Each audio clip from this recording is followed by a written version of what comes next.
Hello friends, स्वागत है आपका आपके अपने यूट्यूब चैनल जॉब्स हम सफ़र पे। तो फ्रेंड्स, आज का वीडियो काफ़ी शानदार रहने वाला है।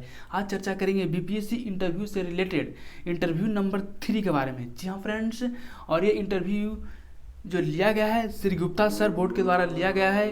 तो इसे हम लोग देखेंगे काफ़ी अच्छे तरीके से।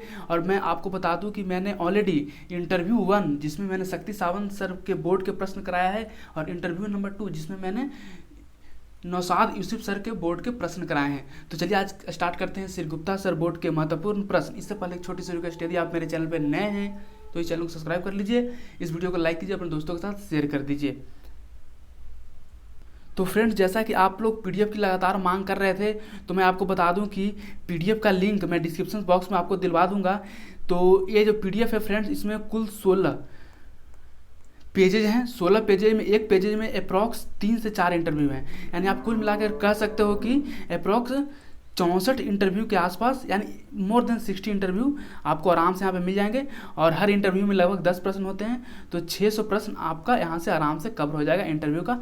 और हर बोर्ड मेंबर के, जितने भी बीपीएससी के बोर्ड मेंबर हैं, उनके सारे लोगों का कम से कम 5-5 इंटरव्यू है। ठीक है, तो आप भी उससे अंदाज़ा लगा सकते हैं कि आपका जिस बोर्ड में जाए तो उस बोर्ड में किस तरह के प्रश्न पूछे जा सकते हैं। तो चलिए इस पीडीएफ को आप लोग डाउनलोड कर लीजिएगा, इसमें कोई इशू नहीं है। बस आपको क्या करना होता है, एक सिंपल सा फॉर्म भरना होता है, उसमें आप नेम भर दीजिएगा, इसके बाद अपना ईमेल आईडी दे दीजिएगा और मोबाइल नंबर दे दीजिएगा, और बस आपको लिंक पे क्लिक करना और ये इन्फॉर्मेशन देना है। इसके बाद फिर आप वहाँ से आपको डाउनलोड करने का फैसिलिटी मिल जाएगा। तो ठीक है, तो चलिए स्टार्ट करते हैं आज के इंटरव्यू के बारे में। तो फ्रेंड्स, जैसा कि आप यहाँ पे देख रहे हैं बोर्ड गुप्ता सर, तो 23 से 25 मिनट के आसपास है जो इंटरव्यू की अवधि थी, यानी 23 से 25 मिनट अप्रॉक्स इंटरव्यू लिया गया कैंडिडेट से। ठीक है, और साक्षात्कार के प्रश्न, तो सबसे पहले जो सभापति महोदय थे उनका प्रश्न सबसे पहले वो पूछेंगे, जो आपके चेयरमैन होंगे, उस बोर्ड के अध्यक्ष होंगे। तो उन्होंने पूछा, यानी गुप्ता सर ने पूछा कि कब आपने स्नातक उत्तीर्ण किया, यानी आपको बताना था ग्रेजुएशन ईयर कि कब आपने ग्रेजुएशन कंप्लीट किया। ठीक है, फिर कौन सी शाखा यानी कौन से ब्रांच से आप किए। ठीक है, उसके बाद कहाँ से किया, यानी किस कॉलेज से किए, वो भी बताना था आपको। ठीक है, इसके बाद आपने क्या किया, यानी कि ग्रेजुएशन जैसे आप पास आउट हुए उसके बाद अब क्या कर रहे हैं आप, पूछने का मतलब ये था। ठीक है, तो बहुत सारे लोग जॉब करते हैं, तो इनका भी ये भी जॉब करते थे, और इनसे जॉब नौकरी से संबंधित, जॉब से संबंधित प्रश्न पूछे गए। ठीक है, और जिस कंपनी में काम करते थे उससे भी रिलेटेड प्रश्न पूछे गए, और ये भी पूछा गया कि आप किस पोस्ट पे थे, आपका क्या कार्य प्रोफाइल था। ठीक है फ्रेंड्स, साथ ही साथ फ्रेंड्स हम बात करें तो जैसे उनका जो जिस फील्ड में जॉब कर रहे थे वो रिन्यूएबल एनर्जी का फील्ड था। ठीक है, तो उससे रिलेटेड प्रश्न पूछा गया। ठीक है, पवन ऊर्जा यानी विंड एनर्जी से रिलेटेड प्रश्न पूछे गए, यानी आप जिस जॉब में काम कीजिएगा उस पोस्ट के बारे में।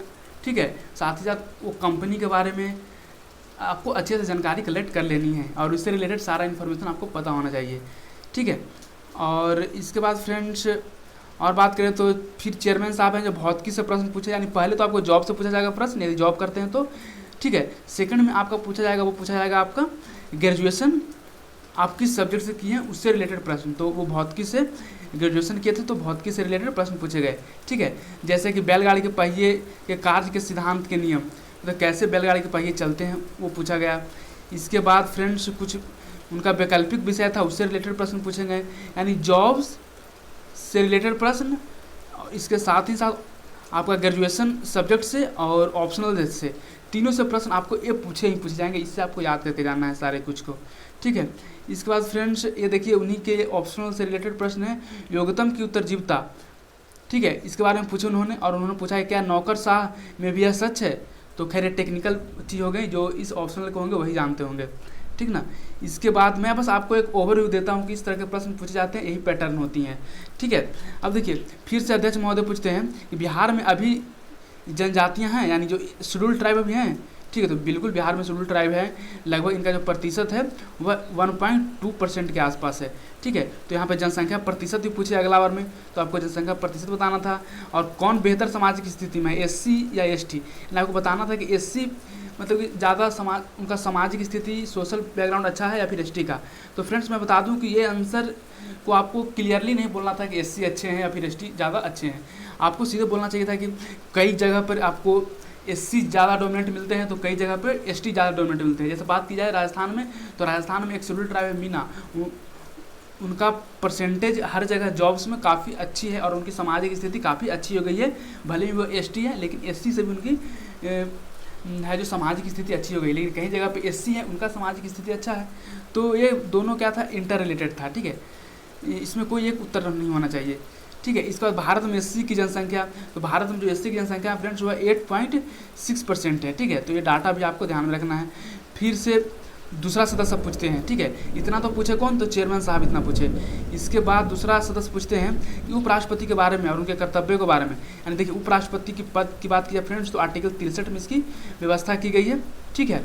इसके बाद बात किया जाए तो यह है जो सेकंड सबसे बड़े, मतलब कि जैसे फर्स्ट इंडिया के सबसे बड़े कौन होते हैं, प्रेसिडेंट होते हैं। इनके बाद सेकंड नंबर पे इनका स्थान आता है, रैंकिंग आता है वो वाइस प्रेसिडेंट का आता है, ठीक है। और उनके कर्तव्यों के बारे में देखिए इनका कर्तव्य क्या है, तो सबसे पहले तो यदि प्रेसिडेंट की मृत्यु हो जाती है, यदि प्रेसिडेंट रिजाइन कर देते हैं, यदि प्रेसिडेंट पर महाभियोग लगती है, इस स्थिति में जब सीट वैकम हो जाता है, खाली हो जाता है, तो इस वक्त कार्यकारी राष्ट्रपति के रूप में कार्य करते हैं। दूसरी बात कि इनका राष्ट्रपति रहते हैं, इनका जैसे मान लीजिए राष्ट्रपति भी है, उपराष्ट्रपति भी हैं, तो राष्ट्रपति का काम, यदि राष्ट्रपति हैं तो राष्ट्रपति काम नहीं करते हैं, लेकिन जैसे ही राष्ट्रपति का पद वैकम हुआ तो इनका काम आ जाता है।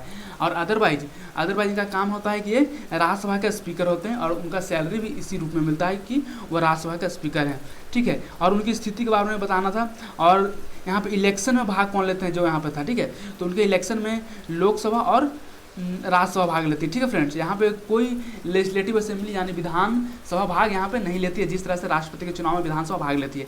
यहाँ पे सिर्फ लोकसभा और राज्यसभा के मेंबर्स ही चुनाव में भाग लेते हैं, ठीक है। अब तीसरे सदस्य पूछते हैं, यहाँ पे देख लेते हैं तीसरे सदस्य क्या पूछते हैं, ठीक है।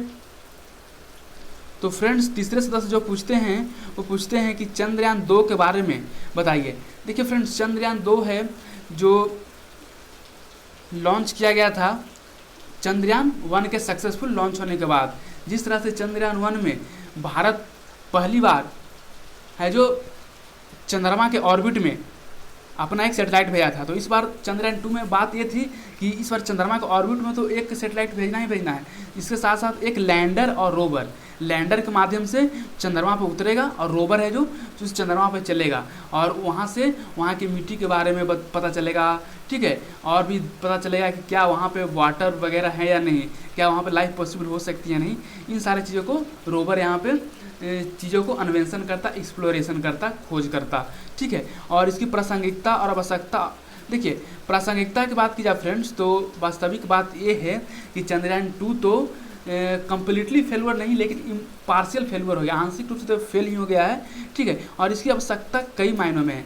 पहली मायने में ये इस बात की है कि अब कहीं ना कहीं अब स्पेस एजेंसी का भी कंपटीशन काफ़ी तेज़ हो गया है, जैसे नासा हो गए या फिर आप देख सकते हैं कि चाइना की जो स्पेस एजेंसी है या फिर यूरोपियन यूनियन की जो स्पेस एजेंसी है या फिर इंडिया की स्पेस एजेंसी है, इनमें काफ़ी एक कॉम्पिटिटिव टाइप कंपटीशन की भावना हो गई है, ठीक है।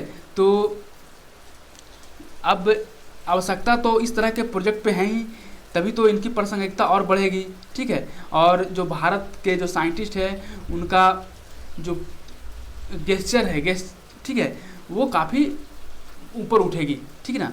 और इनके घटक, तो घटक की बात करें तो इसमें एक रोवर था और एक लैंडर था, ठीक है, एक कंपोनेंट थे इसके, ठीक है। इसके बाद हीलियम 3 के बारे में आपको बताना था। देखिए हीलियम 3 क्या है, हीलियम 3 है जो आइसोटोप है, ठीक है। हीलियम 3 है जो आइसोटोप है, ठीक है। और आइसोटोप क्या होता है, तो आइसोटोप क्या होता है तो फ्रेंड्स मैं बता दूं कि आइसोटोप होता है जिसका एटॉमिक नंबर है जो सेम हो और एटॉमिक मास नंबर है जो डिफर हो। जैसे बात करें हम कार्बन की, तो कार्बन एक 12 होता है और एक कार्बन है जो 14 होता है। दोनों का एटॉमिक नंबर तो 6 ही रहता है, लेकिन मास नंबर यहाँ पे 12 है, यहाँ पे मास नंबर 14, ठीक ना। तो आपको बताना था कि एटॉमिक नंबर सेम और मास नंबर डिफर, उस हम आइसोटोप कहते हैं। फिर भारत में कुपोषण, भुखमरी और गरीबी के कारण सरकार इतनी बड़ी राशि क्यों खर्च कर रही है।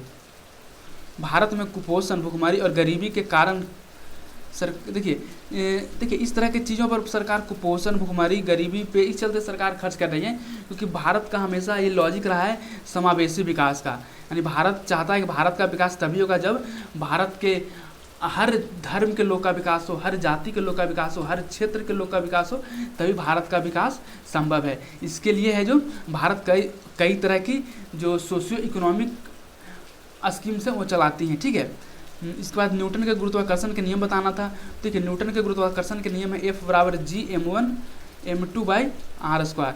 यानी कि यहाँ पे क्लियर बोला गया कि देखिए दो बॉडी हैं जो एक दूसरे को आपस में खींचती हैं, ठीक है, और ये जो फोर्स होती है वो डायरेक्टली प्रोपोर्शनल होता है उनके प्रोडक्ट ऑफ मासेस के, यानी दोनों के मास के गुणक के, ठीक है, और साथ ही साथ इन्वर्सली प्रोपोर्शनल होता है, वो होता है square of distance between them का, ठीक है ना। इसके बारे में आपको बताना था। तो ये था सर आपके गुप्ता सर के बोर्ड के क्वेश्चंस थे, ठीक है। 10 से ज़्यादा ही प्रश्न होंगे यहाँ पे जो कि मैंने आपको कराया। और साथ ही साथ फ्रेंड्स मैं बता दूँ कि मैं सारे जो यहाँ पे 64 इंटरव्यू हैं सारे इंटरव्यू को मैं जल्दी ही अपलोड कर दूंगा। अदरवाइज आप चाहते हैं कि इसे जल्दी देख लिया जाए तो आप उस पीडीएफ को डाउनलोड करके भी पढ़ सकते हैं, ठीक है। तो इस चैनल से जुड़े रहिए और इस वीडियो को लाइक कीजिए और अपने दोस्तों के साथ शेयर कीजिए जो बीपीएससी की तैयारी कर रहे हैं। देखिए अभी आप पीटी की तैयारी कर रहे हैं, फिर भी आपके लिए इंपॉर्टेंट है, आपको पता तो चले कि इंटरव्यू में क्या पूछा जाता है, आप उसी अनुसार इन चीज़ों पर भी तो फोकस करेंगे। अब मेंस की बात करें फ्रेंड्स, तो मेंस वाले स्टूडेंट को तो पीटी क्वालिफाई कर चुके हैं तो आपको इंटरव्यू देना ही है, तो आपको ये चीज़ देखना ही पड़ेगा। और जो इस बार 64 में जो पास किए हैं उनके लिए तो ये रामबाण है, पेंसिया है। आपको सारे हैं जो लेक्चर्स यानी सारे जो एपिसोड हैं आपको देखने चाहिए इंटरव्यू वाले, और साथ ही साथ आपको पीडीएफ भी डाउनलोड कर लेना चाहिए ताकि आपका तैयारी और अच्छा हो जाए। और साथ ही साथ कोई और सजेशन हो तो आप कमेंट बॉक्स में ज़रूर दीजिएगा, मैं उस सजेशन को ज़रूर मानूंगा। और साथ ही साथ फ्रेंड्स आप हैं जो जॉब सम्स पर परिवार से जुड़िए और इस परिवार में और लोगों को जोड़िए जिससे हमारा परिवार और बड़ा हो। तो चलिए thanks for watching this video. जय हिंद, आपका दिन शुभ हो।